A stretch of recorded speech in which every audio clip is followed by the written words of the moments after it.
저희가 살펴볼 말씀은 계속해서 잠언서 15장이 되는데요. 벌써 우리가 찬양을 드렸는데 이 가사를 제가 보니까 이미 이 가사 안에 오늘 우리가 살펴볼 모든 것들이 다 기록이 되어 있네요. 참 신비롭다. 어떻게 그래서 오늘 찬양만 가사를 잘 음미하시고 부르신 분들은 이미 다 오늘 본문 말씀을 다 들으신 거예요. 제가 준비한 모든 말씀들이 다 이 찬양 가사에 있었습니다. 하지만 우리가 다시 한번 잠언서 15장 12절로부터 계속 보시면서 하나님께서 우리에게 어떠한 말씀을 주실까를 기대하면서 한번 보시겠습니다. 오늘 우리가 살펴볼 말씀에 제가 제목을 한번 달아봤어요. 그것은 행복의 비결이라는 제목을 달아봤습니다. 여러분들 행복하신가요? 행복하시면 한번 아멘 한번 해보시겠어요? 한 분만 행복하시는군요. 우리 가운데 지금. 그렇다면 오늘 말씀이 우리에게 전달되는 하나님의 말씀이 되지 않을까 생각이 되고 한 분만 아멘 하셨는데 저도 행복이 필요한 사람 중에 한 사람입니다.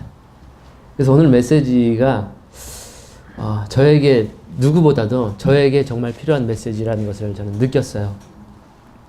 여러분들에게도 그렇게 동일한 저와 공감하는 그러한 시간이 되기를 바라겠습니다.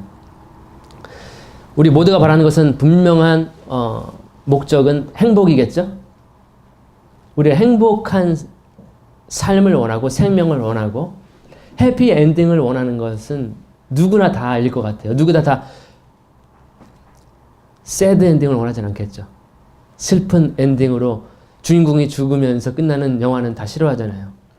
주인공이 승리하고 기쁘게 행복하게 살았더래요 라고 하는 그 결말로 끝나는 것을 우리 모두는 다 원할 것 같아요.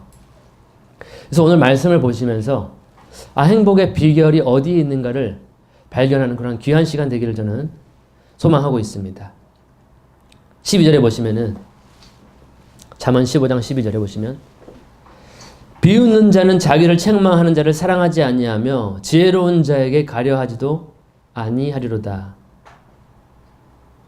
다른 번역으로는 거만한 자는 견책받기를 좋아하지 아니하며 지혜 있는 자에게로 가지도 아니하느니라. 비웃는 자에 대해서 이야기를 하고 있네요. 혹은 다른 성경 번역으로는 거만한 자라고 표현이 되어 있는데 이 사람은 두 가지를 하지 않아요. 첫 번째로는 책망하는 자를 사랑하지 않습니다. 자기를 책망하는 자를 사랑하지 않는 것. 두 번째로는 지혜로운 자에게 가려고 하지도 않는 것. 근데 우리 책망하는 자를 우리가 사랑할 수 있을까? 일반적인 우리의 감정선으로 따라 감정의 이론으로 본다면 나를 책망하고 나를 슬프게 하고 책망에는 슬픔이 있거든요. 징계에는 고통이 있어요. 나에게 잔소리하고 나에게 쓴소리하고 아픈 소리하고 하는 사람에게 사랑을 할 수 있을까? 근데 그것은 지혜가 아니라라고 이야기를 하고 있습니다. 그래서 이 비웃는 자, 거만한 자는 책망하는 자를 사랑하지 않고 또 지혜로운 자에게 가까이 가지 않기 때문에 이 사람은 지혜를 거절하는 거죠. 지혜를. 나를 세우는 책망과 지혜들을 거절하게 되는 우를 범하게 되는 거예요. 그래서 이 비웃는 자, 거만한 자는 행복한 삶을 살 수가 없는 거예요. 하나님의 지혜를 거절하게 되고 하나님의 책망을 거절하기 때문에 이 사람은 행복한 인생이 될 수 없어요. 어리석은 인생이 될 수밖에 없고 그래서 실패하는 인생, 불행한 인생이 된다는 것이죠. 근데 이 마음의 문제예요. 이것은 거만한 것 혹은 책망을 싫어하고 지혜자에게 가까이 가지 않는 것, 이거는 굉장히 큰 마음의 문제이기도 해요. 우리가 예수님 당시에서도 이러한 사람들이 있었어요. 예수님의 책망과 가르침을 듣지 않았어요. 듣기 싫어했고 귀 아파했고 오히려 신성모독이라고 하고 참남하도다라고 대갚아줬었고요. 결코 그들은 예수님께 나오지 않았어요. 그 지혜의 말씀을 듣기 위해서, 책망의 말씀을 듣기 위해서, 그 생명의 말씀을 듣기 위해서 그 사람들은 예수님께로 나오지 않았기 때문에 그들은 그렇게 하나님의 지혜를 거절하게 되었고요. 결국은 그들은 하나님의 구원을 경험할 수가 없었습니다. 결국 행복한 인생이 될 수 없었던 거예요. 그래서 행복한 인생이 되는 지금 첫 번째가 책망하는 자를 사랑하고 지혜자를 가까이 하는 것. 바로 예수님이죠. 하나님의 말씀이죠. 그를 가까이 하는 것이 행복의 첫 번째 비결이다라는 것을 알 수가 있습니다. 두 번째, 13절. 즐거운 마음은 얼굴을 기쁘게 하나 마음의 슬픔은 영을 상하게 하느니라. 다른 번역으로는 마음의 즐거움은 얼굴을 빛나게 하여도 마음의 근심은 심령을 상하게 하느니라. 이게 뭐냐면요. 마음에 대한 구절인데, 계속해서 마음에 대한 구절인데요. 우리의 행복은 멀리 있는 것이 아니고 우리 마음에서부터 시작한다는 것을 지혜자는 전달하는 것 같아요. 이 구절 13절에서 보면은 우리의 마음의 상태가 우리 영혼의 상태, 우리 육체의 상태에 영향을 준다라고 하는 거예요. 우리가 어떠한 마음을 상태를 가지고 있느냐에 따라서, 어떠한 마음밭을 가지고 있느냐에 따라서 우리의 영과 우리의 얼굴빛이 달라진다는 거죠. 그래서 마음으로 인해서 행복을 경험하기도 하고 마음으로 인해서 불행을 경험하기도 하는 거예요. 그래서 지금 이 13절에서는 즐거운 마음이 좋은 것이다. 즐거운 마음은 얼굴을 기쁘게 한다. 얼굴을 빛나게 한다. 그래서 마음은 항상 즐거운 것이 바로 행복의 비결이에요. 하나님의 지혜예요. 마음에 항상 즐거운 것이 좋아요. 우리가 다른 성경에서 사도 바울이 그러죠. 항상 기뻐하라. 혹은 빌립보서에서는 내가 다시 말하는 주 안에서 기뻐하라. 우리는 상황과 환경과 어떠한 그러한 입장에 처해 있든지 간에 우리는 기뻐하는 마음, 즐거워하는 마음을 소유하는 것이 하나님의 뜻이라는 거죠. 사도 바울이 데살로니가 전서에서는 항상 기뻐하라, 쉬지 말고 기도하라, 범사에 감사하라. 이는 예수 안에서 너희에게 향하신 하나님의 뜻이다라고 하는 거죠. 하나님의 뜻은 멀리 있는 것이 아니라 바로 우리가 항상 기뻐하는 것이 하나님의 뜻이라는 거죠. 예수 안에서, 주 안에서 기뻐하는 것. 그것이 행복의 비결이에요. 13절에서 말하고 있는 즐거워하는 마음. 근데 우리가 다시 한번 생각해 봅시다. 우리가 항상 마음 상태가 즐겁고 해피하고 하하하하 항상 이렇게 할 수가 있을까요? 우리가 인생 살아가는 가운데 우리 인생은 고난을 위해서 태어났다라고 욥은 말을 하고 불띠가 튀는 것 같은 그런 계속해서 반복되는 불과 같은 시험들이 우리 삶에 있는데 어떻게 매일 하하호호 할 수 있을까? 잠언 이 지혜자는 왜 우리에게 즐거운 마음이 얼굴을 빛나게 한다라고 이야기를 하고 있는 것일까? 우리가 항상 즐거울 수가 있는가? 여러분 지금 행복하신가요? 한 분만 행복하다고 지금 오늘 말씀하셨는데 여러분 즐거우신가요? 기쁨이 넘치시는 마음속에서 무엇이 문제일까요? 근데 여러분들 해답을 알고 계실까요? 이 마음이 항상 평안하고 항상 기뻐하고 즐거울 수 있는 비결들 여러분들 혹시 아멘 하신 분 어떠한 비결이 있으실까요? 항상 평안하고 즐거운 마음, 얼굴빛이 환하고 그런 비결이 있나요?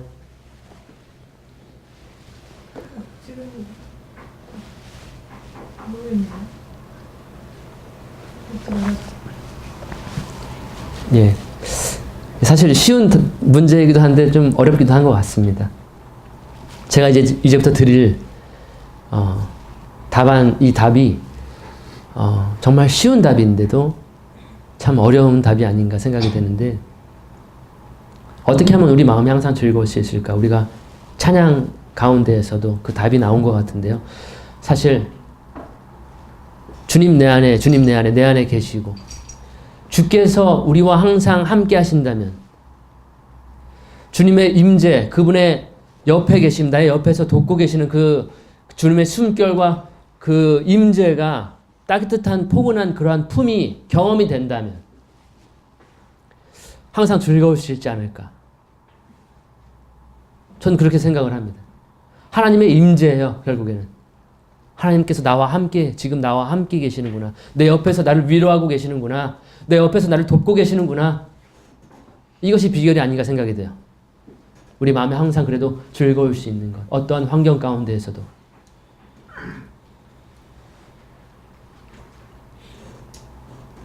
잠깐 시편 16편 보겠습니다.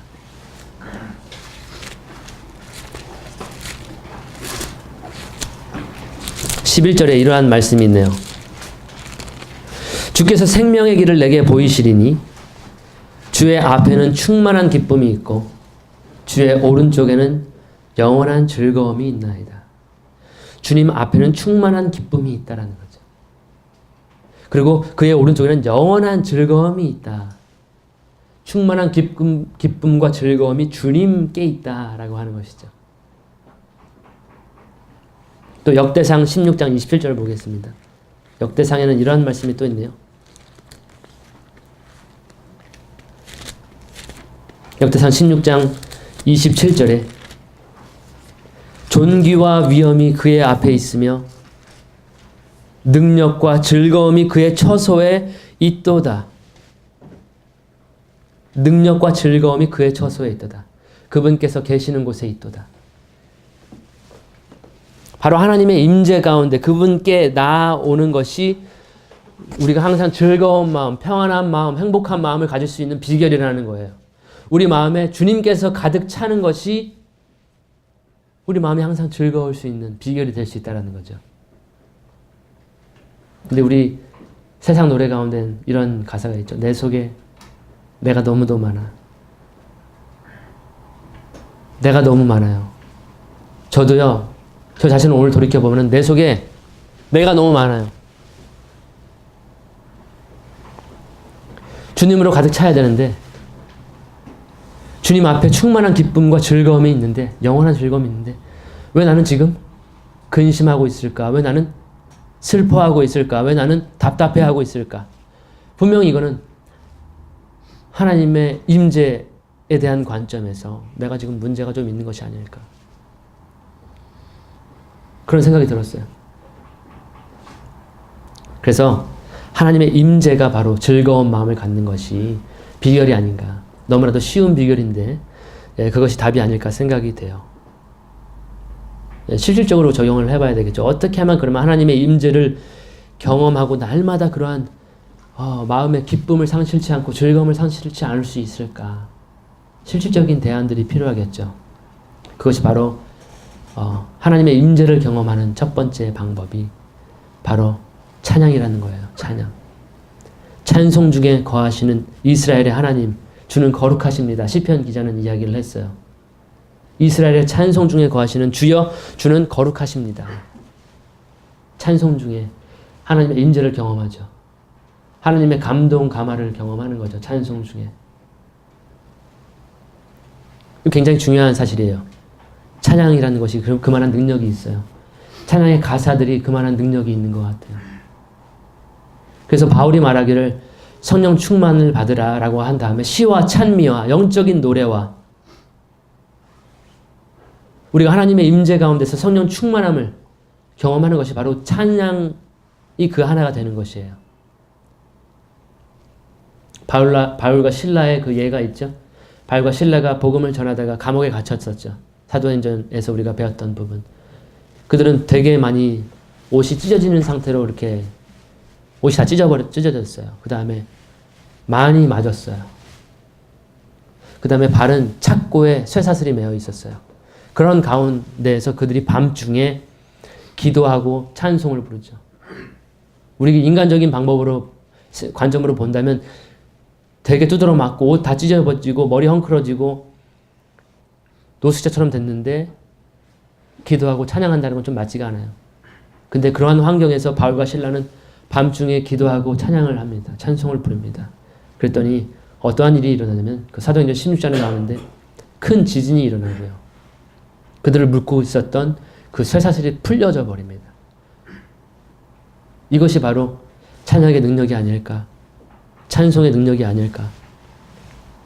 그래서 그들은 감옥에 나오게 되죠. 그러한 찬양의 역사가 있었어요. 그런 찬송의 역사가 있었어요. 두 번째 우리가 다시 한번 찬양에 대한 어떤 예를 찾아본다면 예수님이에요. 예수님. 예수님이 찬송하는 거 여러분들 성경에서 발견하신 분들 계신가요? 예수님이 찬미를 부르고 하는 것 보신 적 있으세요? 그런데 성경 뒷부분에 예수님이 잡히시기 전에 예수님이 찬양하는 부분들이 나와요. 찬송하는 부분들이 나오는데 어떤 의미는 예수님이 이제 제자들하고 다 같이 만찬을 나누죠. 내가 마지막으로 너희들과 유월절 양을 먹고 싶다. 그래서 떡을 떼시고 잔을 나누시고 그 다음에 하신 것이 바로 찬송을 부르신 거예요. 이제 예수님은 그 찬송을 다 부르시고 나면은 감람산이라고 하는 감람 동산에 가서 이제 유다의 배반으로 잡혀서 이제 매를 맞고 죽음을 경험하셔야 되는 그러한 상황이었어요. 예수님은 다 아시겠죠. 지금 이 순간 이후에 무엇이 일어날지 다 알고 있는 상황이었는데 예수님은 제자들과 함께 찬송을 부릅니다. 죽음 바로 앞에. 그리고 나서 이제 감람 겟세마네라고 하는 동산에 가시죠. 예, 그 부분이 마가복음 14장 26절에 혹은 마태복음 26장 30절에 기록이 되어 있어요. 죽음 앞에 예수님은 그렇게 찬송을 부른 거예요. 제자들과 마지막 찬미를 부른 거예요. 그래서 찬양이라는 것이 하나님의 임재를 경험하는, 죽음이 내 앞에 있더라도 지금 하나님의 임재를 경험하고 하나님을 도우심과 하나님의 구원을 경험하는 것이 찬양이다라고 하는 것을 우리가 볼 수가 있고요. 그 다음에 겟세마네 동산에서 예수님이 전심전력했던 것이 바로 우리가 그 유명한 겟세마네에서 기도죠. 두 번째 하나님의 임재를 경험할 수 있는 것, 그것은 바로 기도입니다. 기도라고 하는 것은 하나님과 나를 연결시키는 줄과 같다라고 제가 표현을 해봤어요. 하나님은 멀리 계신 것 같은데 우리는 이 땅에 거하는 것 같은데 하나님은 나하고 좀 멀리 계신 것 같지만 예수님은 이러한 표현을 하셨죠. 너희가 땅에서 매면 하늘에서도 매일 것이요. 너희가 땅에서 풀면 하늘에서도 풀릴 것이다. 어떤 줄과 관련된 선고라는 거죠. 그래서 날마다 이 마음이 즐겁기 위해서 찬양에 전념하는 것, 찬송에 전념하는 것, 신령한 노래, 오히려 찬양하는 것. 두 번째로는 내 마음 모든 심사를 다 하나님께 토로하는 것, 기도하는 것. 이것이 두 번째, 하나님의 임재를 경험하는 것. 하나님의 위로를 경험하는 것. 두 번째로 하는 것이 기도라고 저희가 정해봤습니다. 그래서 누가복음 22장 43절에는 이런 말씀이 있어요. 겟세마네에서 열심히 예수님께서 기도하셨죠. 피와 땀이 나올 정도로 정말로 열심히 기도하셨어요. 같은 말씀으로 기도하셨지만 자기를 부인하는 것이었고 내 뜻이 이루어지지 않는 기도로 그렇게 3번 기도를 하셨는데 누가복음 22장 43절에는 어떠한 역사가 일어나냐면 한번 찾아볼까요? 누가복음 22장 43절에 그 겟세마네 동산에서 예수님께서 이렇게 기도하신 다음에 어떠한 일이 일어나냐면 22장 43절에 보시면 그때 한 천사가 하늘에서 주께 나타나 힘을 돋우어 주더라. 기도 가운데 천사가 나를 도와줘, 하나님 예수님을 도와주신 것을 경험하는 거죠. 우리 기도 가운데 천사를 보내셔서 천사로 하여금 나의 기도를 돕게 하시는, 나에게 도움을 보내주시는 그러한 경험들이 지금 성경에 기록이 되어 있는 거예요. 두 번째는 하나님의 임재를 경험하는 것, 내 마음의 평안을 소유할 수 있는 것은 기도라는 것을 우리가 살펴봤고요. 마지막으로는 뭘까요? 찬양 나왔고 기도 나왔어요. 그럼 뭘까요? 하나밖에 안 남았죠? 예, 말씀이죠. 로마서 15장 4절 볼까요? 로마서 15장 4절에는 흥미로운 말씀이 있습니다. 로마서 15장 4절에 제가 읽어보면요. 무엇이든지 전에 기록한 바는 우리의 교훈을 위하여 기록된 것이니 우리로 하여금 인내로 또는 성경의 안위로 소망을 가지게 함이니라. 이 성경이 기록된 이유는 우리에게 안위로 우리에게 소망을 주기 위해서, 우리를 위로하기 위해서 성경이 기록이 되었다는 거죠. 또 우리로 더욱더 이 성경의 말씀들을 주시하면서 인내할 수 있도록 우리에게 주어진 거라는 거죠. 위로를 주시는 성경을 통해서.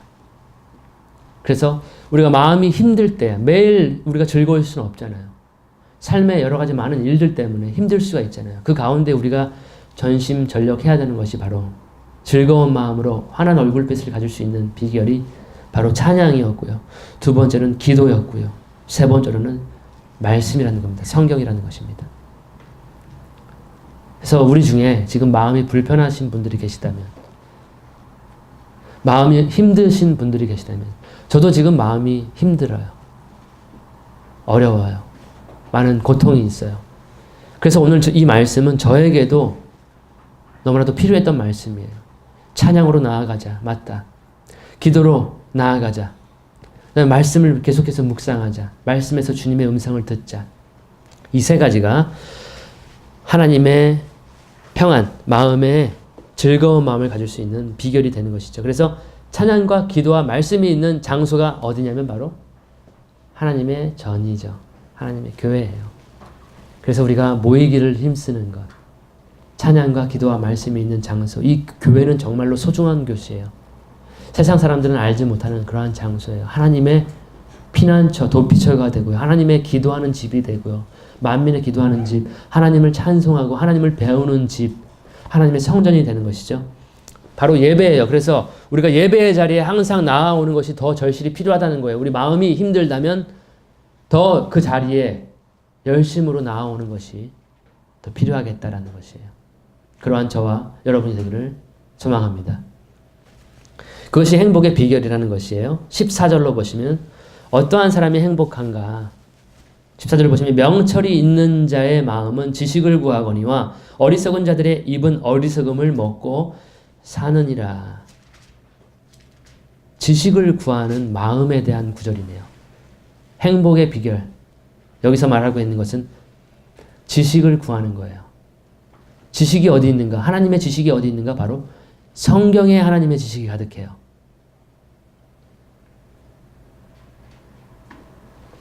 그래서 명철한 사람은 하나님의 지식을 열심히 공부하겠죠. 성경을 열심히 공부하는 거예요. 성경에 기록된 모든 위로와 능력과 힘을 경험하는, 그 능력을 경험하는, 그 하나님의 지식을 경험하는 그러한 것이 행복의 비결이 된다는 것이죠. 그래서 그 하나님을 아는 지식으로 인해서 날마다 그 구원의 기쁨을 경험하는 거예요. 성경은 우리로 하여금 구원에 이르게 하는 하나님의 놀라운 지혜가 계시되어 있는 책이라고 디모데에게 바울은 이야기를 했습니다.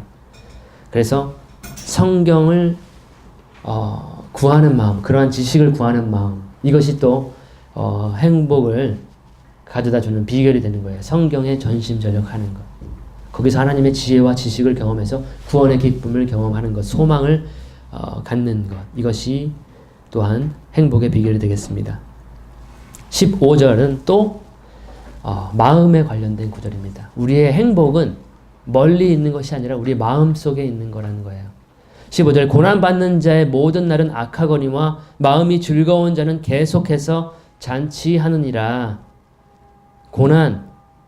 고난받는 사람은 모든 날이 악하다는 거죠. 모든 날이 괴롭다라는 거예요. 고난받는 사람에게는. 근데 우리가 대조해서 볼 필요가 있어요. 고난받는 자와 마음이 즐거운 자를 지금 지혜자는 대조를 시켜놓고 있어요. 고난받는 자와 마음이 즐거운 자가 서로 상반된다라는 것이죠. 마음이 항상 즐거운 자일까? 아니면 나는 항상 마음이 고통스러운 자일까?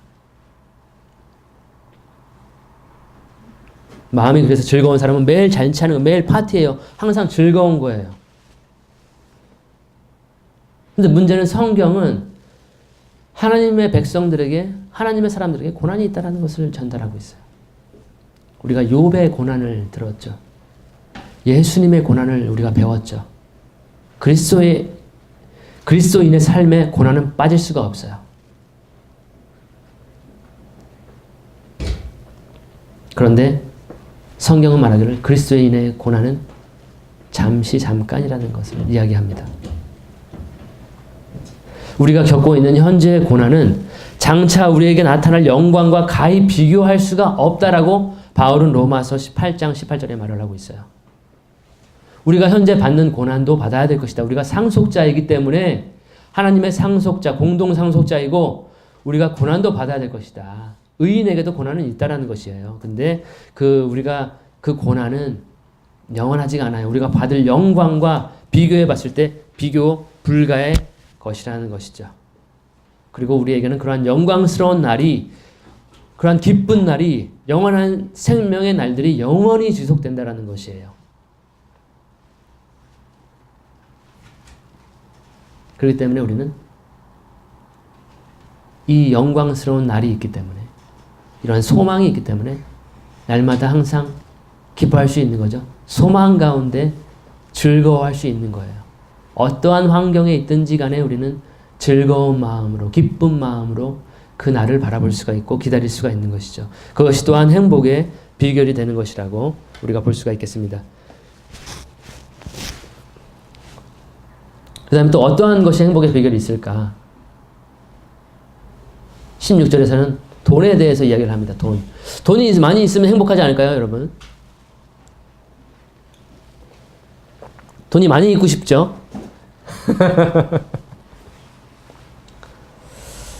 근데 16절 보세요. 돈이 과연 행복을 줄 수 있는가를 지금 지혜자는 이야기를 하고 있습니다. 지혜자는 모든 것을 가졌던 사람이었죠, 당대. 16절 보세요. 적게 가지고도 여호와를 두려워하는 것이 많은 재산을 가지고 그것으로 인해 괴로워하는 것보다 나으니라. 적게 가져도 상관없다는 거예요. 행복은 많은 재산을 가진 것으로 인해서 행복이 있는 게 아니다라고 지금 지혜자는 지금 우리에게 전달하고 있습니다. 행복의 비결은 지금 16절에서 뭐예요? 여호와를 경외하는 것이 행복의 비결이라는 것이죠. 돈이 많고 적음이 문제가 아니라는 것이죠. 오히려 돈이 많으면, 재산이 많으면 그 재산으로 인해서 날마다 숨이 쾌쾌 막힐 수 있다. 그것을 재산을 증식하기 위해서 날마다 골머리를 써야 하는, 그 사업을 유지해야 하고 이끌어가야 하는, 지금 대기업의 그러한 주요 사람들이, 그러한 회장님들이 행복할까요? 행복한다고 지금 말을 하는 분도 계신데 저는 행복하지 않을 것 같아요. 왜냐면요, 그 많은 사람들을 먹여 살려야 되고 그 많은 상품들을 계속 만들어내야 되고 싸워야 되고 경쟁해야 되고 더 좋은 것을 개발하고 뭘 팔아야 될지 뭘 계속 끊임없는 거기 족쇄라고 저는 생각이 됩니다. 계속해서 뭔가를 이루어 나가야 돼. 이것도 해야 되고 저것도 해야 되고 저 사업도 해야 되고 이 사업도 해야 되고. 그게 과연 행복할까요?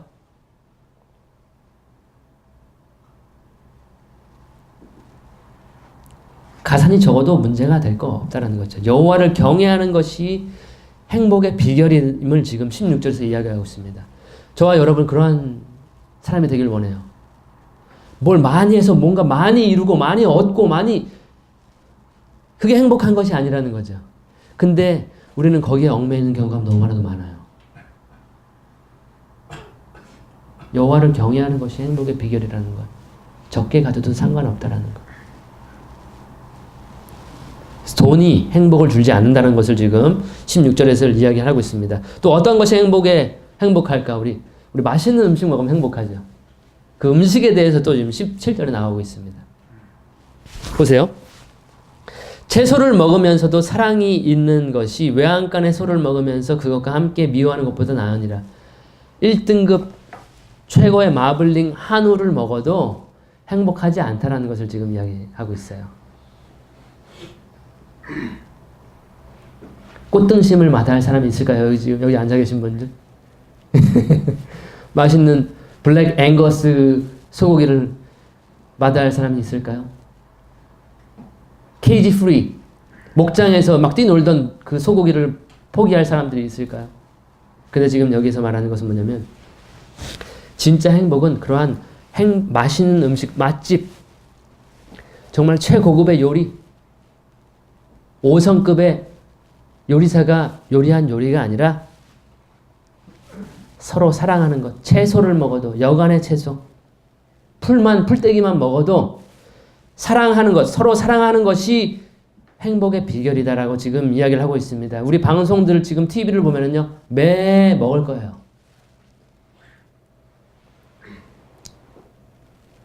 어떤 사람은 계속 매일 엄청난 양의 음식을 먹어요. 난 그 사람 행복하지 않을 것 같아요. 매일 찍어야 돼, 그거를.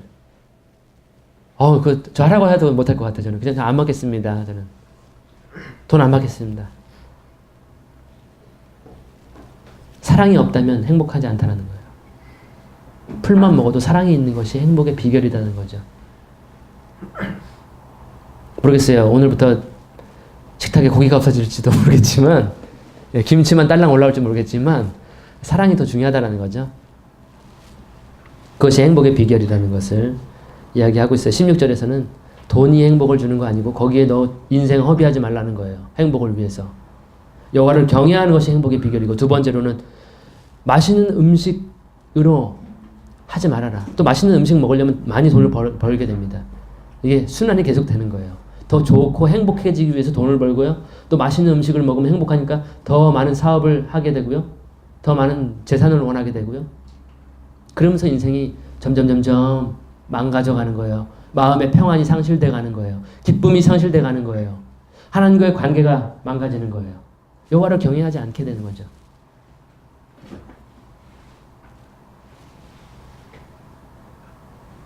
(18절에) 몹시 노하는 자는 다툼을 일으켜도 분노하기를 더디하는 자는 다툼을 그치게 하느니라. 오늘의 마지막 구절입니다.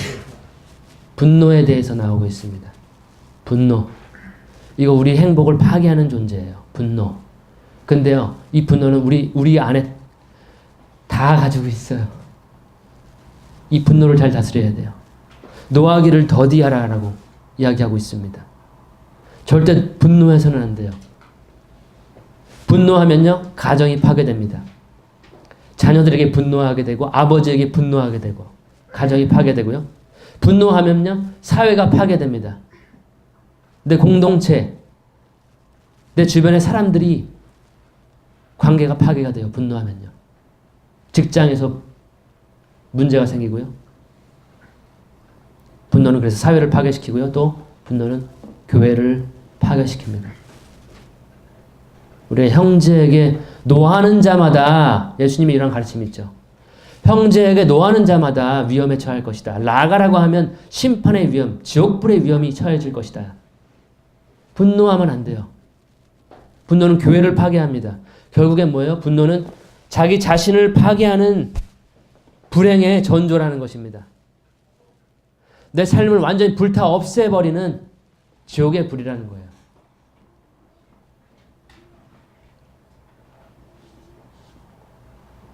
그래서 노하기를 더디하는 것이 행복의 비결이에요. 이거 우리가 지금 12절부터 18절까지 계속 봤는데요. 이 구절들에서 우리는 행복의 비결을 발견할 수 있습니다. 여러분들 지금 행복하십니까? 지금 행복을 느끼지 못하고 하신다면 다시 한번 이러한 구절들을 한번 점검해 보기를 원해요. 내가 책망하는 자를 사랑하는가? 하나님의 지혜자를 사랑하는가? 그를 가까이 하고 있는가? 예수님이죠. 예수님.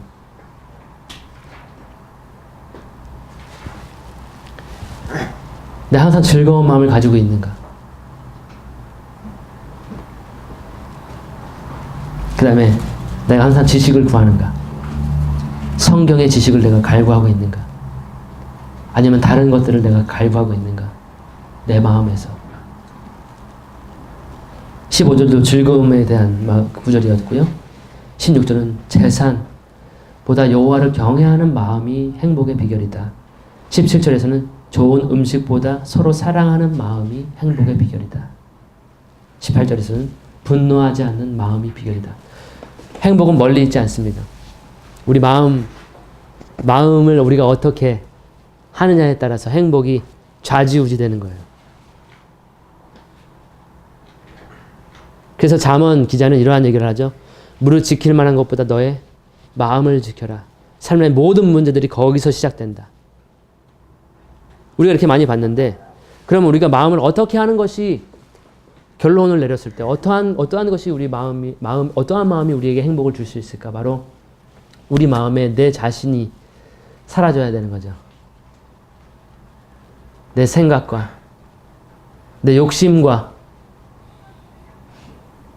이런 모든 것들이 다 없어지고 오직 하나님, 예수님으로만 가득 찼을 때 행복의 비결이, 우리 해피엔딩의 비결이 거기 있는 거예요. 그래서 우리 마음에는 항상 그 예수님이 가득하기를, 예수님이 항상 내 안에 내 마음에 모셔드리기를. 그렇다고 했을 때 어떠한 일이 일어나도, 어떠한 풍파가 일어나도 그것을 잠잠케 하시는 그 예수님이 계시기 때문에 파도가 잠잠케 되고 폭풍이 잔잔해지고요. 내 마음의 어려움과 그러한 풍파들이 잠잠하게 되지 않을까. 그것이 오늘 잠언 기자가 우리에게 전달하는 행복의 비결이 아닐까.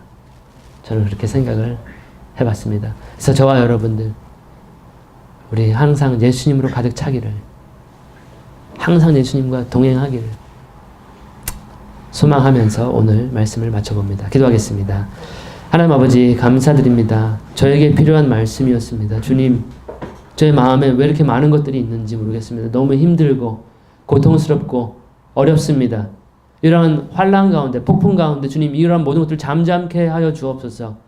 주님, 우리가 살펴본 말씀대로 우리의 마음을 지키게 하여 주옵소서. 우리의 마음속에 예수님을 빼앗기지 않게 하시고 예수님의 평강을 날마다 소유하는 저희들이 될 수 있도록 주님 복을 내려 주옵소서.